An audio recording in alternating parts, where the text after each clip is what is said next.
Todavía no sé cómo voy a llamar a este podcast, pero de lo que te quiero hablar es sobre por qué, o bueno, más bien, si realmente la gestión activa, es decir, los fondos activos, ¿no? La gestión activa de tu capital en bolsa, realmente, digamos, tiene un performance en el largo plazo tan inferior, como dicen, respecto a lo que es la indexación. Si llevas más de, no sé, 6 meses en bolsa o en este mundillo, habrás leído por muchos sitios que la gestión activa en un 90-95% de las ocasiones underperformea, o como se diga la palabra en español, al S&P 500, al Nasdaq o a su benchmark de referencia. Siempre que yo diga benchmark de referencia, significa a tu bolsa de referencia. O sea, por ejemplo, si tú eres un inversor que solo opera acciones europeas, ¿vale? Pues tu benchmark de referencia es el Eurostoxx, ¿vale? La bolsa europea. Si tú solo operas acciones españolas, tu benchmark de referencia es el IBEX 35. Si tú operas acciones de todo el mundo, pues es el MSCI World. Si operas solo acciones de Estados Unidos, es el S&P 500. Me explico, ¿no? Pues voy a estar hablando de mi opinión, sobre todo, de por qué, o si es verdad que el 95%, 90% de los fondos activos o personas en general no baten al mercado. Porque yo creo que el porcentaje real es muy inferior. O sea, muy superior. Quiero decir, hay muchas más personas que baten al mercado de las que parece. Y te voy a explicar por qué la mayoría de fondos de inversión parecen no hacerlo. Pero antes de nada, como siempre, esto es un podcast gratuito, así que me vais a permitir tomarme 30 segundos para hacer spam de mis redes sociales. Me puedes seguir en Instagram, @arnau_invertirbolsa. Puedes suscribirte a la newsletter, totalmente gratuito. Tienes el link en la descripción de este mismo podcast y puedes ver todo lo que hacemos en boringcapital.net. Así que, oye, ¿vale? Ya lo has revisado, pim pam. Venga, pues vamos ya con el podcast de hoy. Este episodio surge a que, bueno, ya hacía tiempo que tenía la mosca detrás de la oreja, como se dice por donde soy yo, pero es que ayer vi un amigo mío me llamó y me dijo: oye, Arnau, tengo un ahorro porque he cobrado, ya no recuerdo, creo que era un finiquito o una indemnización o algo así, tengo un dinerillo, vaya, y quiero invertirlo en un fondo de inversión. En este caso, mi amigo es del Banco Santander, entonces me mandó varios fondos que su gestor le había recomendado en base a, pues, su perfil de riesgo. Mi amigo es una persona joven, tiene 26, 27, o sea, es joven y, pues, por ende no tiene una hipoteca, no está casado, no tiene grandes responsabilidades, por lo cual puede permitirse invertir a un riesgo bastante alto. Entonces su gestor le recomendó un par de fondos de inversión que tiene el Banco Santander de, pues, renta variable, de riesgo alto y, en teoría, recompensa potencial alta también. Entonces, como ya sabéis, y seguramente os haya pasado, si tú eres el que sabe de bolsa de tu círculo, pues seguramente todo el mundo te pregunta a ti: oye, esto está bien, esto está mal, ¿qué opinas de esto? ¿Qué opinas de lo otro? Es lo que yo le llamo el síndrome del informático. Cuando tienes un amigo que es informático o sabe de móviles o de ordenadores, todo el mundo le pregunta a él si ese móvil, si tiene que comprarse ese móvil o ese ordenador. Pues aquí en bolsa pasa lo mismo. Y mi amigo me comentó: oye, Arnau, échale un vistazo porque, bueno, no voy a meter mi dinero sin que me des el visto bueno. Entonces yo me puse a investigar el fondo de inversión.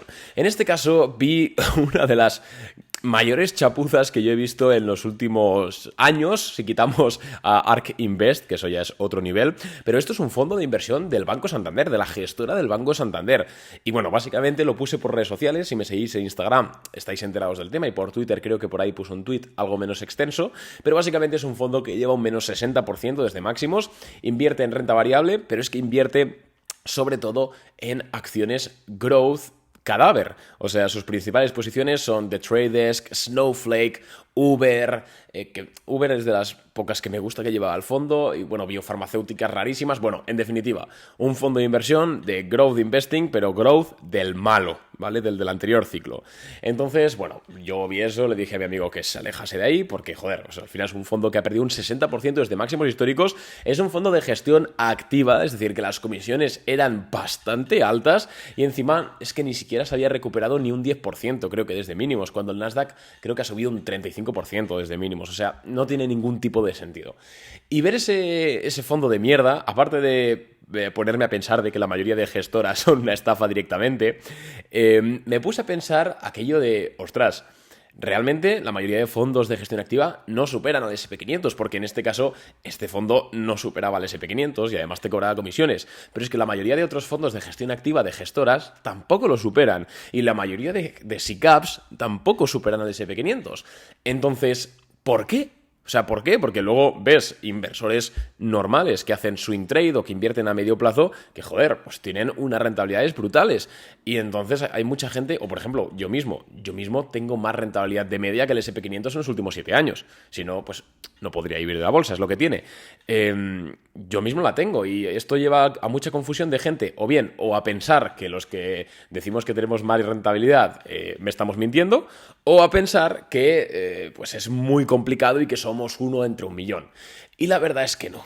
Y te voy a explicar ahora mismo la razón real por la cual la mayor parte de los fondos activos no baten al S&P 500. Porque no lo y de hecho están diseñados para no batirlos. Es muy difícil que un fondo de gestión activa, quitando pues eso, ¿no? Bridgewater Associates o Berkshire Hathaway de Warren Buffett, muy pocos lo baten. Y la razón es estructural. Mirad, ya sabéis que yo vamos a decir que hice una especie de prácticas, porque no fueron prácticas, pero bueno, estuve ahí chanchulleando en un fondo de inversión, en un banco, bueno, en una caja que ahora ya no existe, y bueno, pues llevábamos ciertos fondos de inversión en cartera, vendíamos a clientes, tal, estaba entretenido. Entonces tuve la oportunidad de ver cómo funcionaba el tema desde dentro. Y hay un problema, y es la regulación.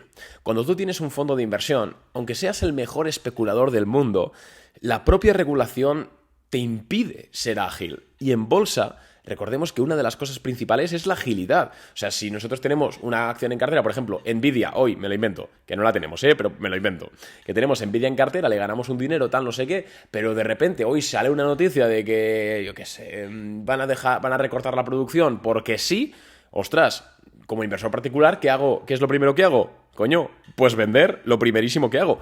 Pero como fondo de inversión no puedes. O la mayor parte, o lo tienes muy difícil para vender de forma rápida.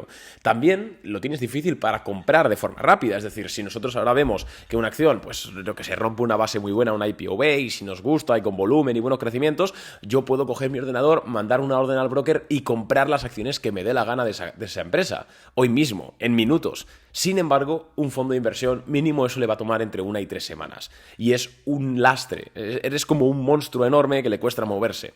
Entonces, esa es una de las razones principales por las cuales los fondos de gestión activa están destinados a no batir al S&P 500. Es que es lógico, porque igual tu primera posición hoy presenta una noticia o unos resultados desastrosos que claramente hay que vender, pero es que no puedes porque tu propia regulación te exige que primero tengas que reajustar tu liquidez y ahora tienes que emitir eso a la CNMV y esperar que te lo aprueben y es un lío, de verdad, es un lío. Además, recordemos que los fondos deben tener ciertas posiciones por imperativo legal, que esto en teoría es para proteger para proteger al inversor, porque al final si no cualquiera podría tener un fondo casi de ludópata, pero esto también lastra. Por ejemplo, hay que tener un porcentaje fijo en divisa, hay que tener un porcentaje fijo en oro o similares. Creo que esta regulación depende del país, pero al menos cuando yo estaba.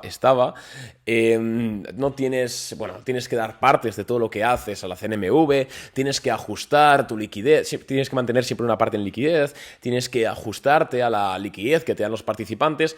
En definitiva, es un infierno. De hecho, os voy a ser sincero, si a mí me pusiesen a gestionar ahora mismo un fondo de inversión tradicional del que puedes contratar a través de tu banco, no superaría al S&P 500 en rentabilidad.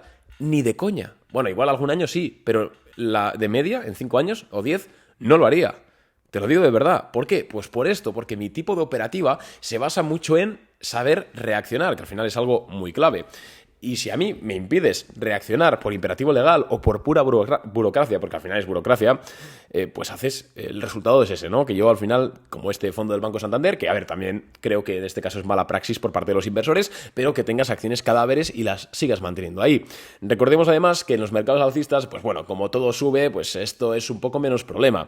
Pero cuando pillas un 2018, un 2022, sobre todo 2022, lo que pasa es que las acciones, recordemos que te caen hoy un 10%, pero es que en la semana siguiente te caen un 30% adicional. Entonces, esa flexibilidad de vender e incluso de poner stop loss, que es que los fondos no pueden poner stop loss al uso como lo entendemos los particulares, es un marrón y es muy complicado Es que tienes que tener, es que es una combinación de suerte, macho, porque aunque tú estés en las acciones que tocan, tienes que tener la suerte de que no te presenten nada que tú no esperabas y al final esto es la bolsa, es la economía, es es una dinámica cambiante totalmente, entonces es muy complicado. Por eso, los inversores particulares tienen una ventaja increíble frente a los fondos de inversión, es decir, saber invertir tu dinero tú mismo, desde tu ordenador, con un broker, con Interactive Brokers, con el que te dé la gana, es joder, es que es una actividad súper valiosa. Primero porque te ahorras las enormes comisiones de gestión, ¿vale? De los fondos de inversión. Porque hay muchas personas que dicen, no, Arnau, es que, joder, las comisiones de los brokers, pues si tienes poco capital, pues se te comen, yo qué sé, 2 eurillos, 4 eurillos por posición y pues ya te fastidia un poco. Y yo te digo, joder, pues que no quieras saber la comisión de los fondos, porque normalmente te cobran comisión fija de gestión y luego te cobran comisión si lo sacas antes de un año, antes de 2, antes de 3. Me explico, ¿no? O sea, cuidado con eso. Entonces, esta es la razón realmente por la cual el 95% de los inversores de los fondos de inversión no superan al mercado. Pero si tú quitas de la ecuación los fondos de inversión, las SICAPs, que una SICAP es una sociedad de inversión de capital variable, si quitas de esta ecuación, digamos, estas personalidades jurídicas de inversión y dejas a los inversores particulares que tienen algo de idea, ¿vale? Por supuesto, porque al final, si coges la media, por supuesto, la mayoría de inversores particulares ya no es que no superen al SP500, sino es que no son ni rentables. Pero eso es porque cualquiera puede ser un inversor particular, ¿sabes? O sea, mi hermano, que no tiene ni idea de bolsa, puede coger mañana, abrirse una cuenta de Interactive Brokers y quemar su dinero. Pero si tú, en esta ecuación, coges únicamente a los inversores particulares que saben algo de bolsa, no te digo que sean los mejores, pero sí que sepan un mínimo de gestión de riesgo, de asset allocation, de fundamentales, de técnico, etcétera, te encontrarás que igual el 50% o el 60% sí superan al SP500. Igual algún año no, pero de media lo hacen. Y te lo digo yo que estoy en el mundillo, que tengo la mayoría de mis amigos pues invierten en bolsa, tanto de forma activa como pues prácticamente todos de forma activa, no os voy a mentir, somos todos unos frikis. Y bueno, yo estoy en redes sociales y muchos, de hecho el 90% de los que estáis escuchando esto ahora mismo, invertís en bolsa. Y estoy convencido que, a ver, igual en 2022 no, porque fue un año complicado, pero en 2019, 2020, 2021 estoy convencido que ganasteis más de lo que ganó el SP500. Pero por pura lógica, porque es que tú eres más flexible. Entonces, si tú eres alguien, o tenéis una madre, un familiar, un amigo, una novia, que no quiere que no quiere aprender a invertir en bolsa porque le da pereza, porque no le gusta, que es totalmente respetable, recomendable que si quiere meterse en un fondo, a no ser que quiera renta fija o tal, pero si quiere renta variable, que se compre un indexado al SP500. Porque no hay nada que vaya a superar eso, que sea un fondo de inversión.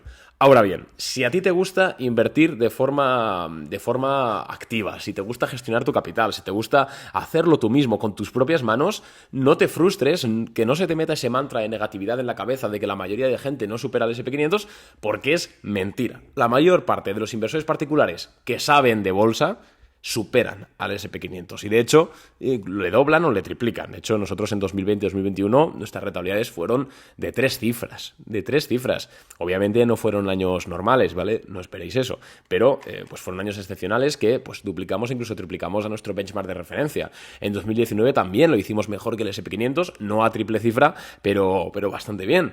Entonces, Simplemente eso, no os frustréis y sobre todo que sepáis que no es difícil, bueno, difícil lo es todo, pero no es imposible, que es lo que quiero decir. Porque muchas personas, esto al final es un límite mental, ¿no? Que parece un poco metafísico, pero al final es verdad. Si tú crees que algo es imposible, realmente para ti es imposible. Esto es como, siempre me gusta contarlo, no sé si sabéis la historia, no recuerdo el nombre, pero ¿sabéis la disciplina olímpica esta de salto, creo que es con una pértiga, que saltas como una valla, no sé si lo ubicáis?